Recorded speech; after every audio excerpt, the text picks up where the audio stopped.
Nya mek pegah-pegah lepeng ada. Kali habis apa juga? Dia berapa piri tu lah. Ci bilang. Na truk len tek katilap. Nya kalian bayu nya tek di katruk lagi gadah nya mesti kalian bayu. Hana ya pegah-pegah ke mendah ni dia. Mangklo. 60, 28 tu. 80 beduk.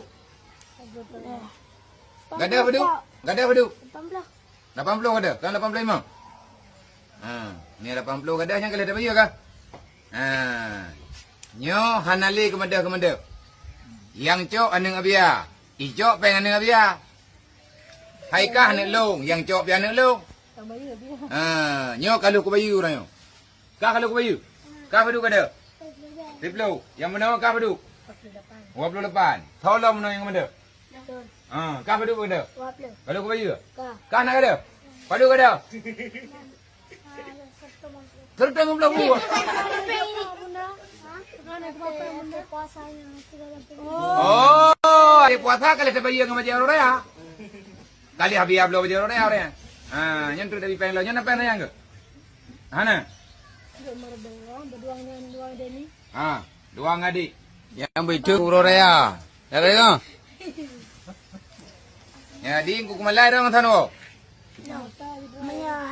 Menyahana. Nyana bijak mak kuo nyana. Ngantau? Nyon di Wompang đâu có mà Begali begali mak kan. Tinggal enggak cok mak orangnya enggak beut. Habis ya beut tinggal baru wo ya cok le mak je. anak pu wan du. Long ngak ni jo naik. Jo naik orangnya. Oh jo naik orangnya. Mana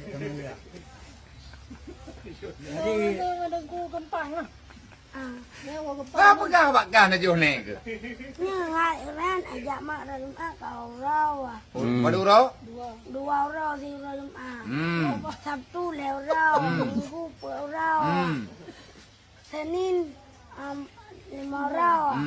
Raw là tha 6. Ya pun tahu ketika kau pengut lo.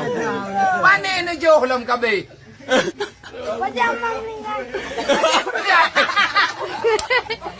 Mana aku tu jai lo meninggal kah? Tukang bilang yang meninggal bikan lo. Kaji bilang lah yang mudah. Mana nak jual dalam kasi kurang? Boleh pelum dah kau. Cik bilang dekat tu. Apa yang meninggal? Mana aku tu puai lo meninggal? Bang pajak meninggal naik kah? Aku tu puai lo pajak meninggal. Yang teruk berita kah pajak meninggal? Gai mak dong dijak dong dong kau raw. Kau 2 euro cik kira pajak enggak tahu boleh mak. Raw Jumat raw. Oh, raw Jumaat kau 2 euro. Cik bilang. Sabtu le, Minggu pet, Senin 6. Lah tak ada kurang. Boleh, salah bilang. Salah bila. Hai, kau dengar le. Ada gejak mak kan Jumaat baru wahainya.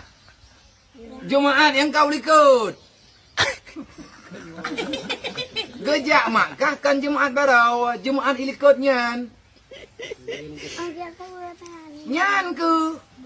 Kiban si cerai kah kayak bilang urang Jumaat dua ni kah? Urang gejak mak ni kah kata kurang urang ni.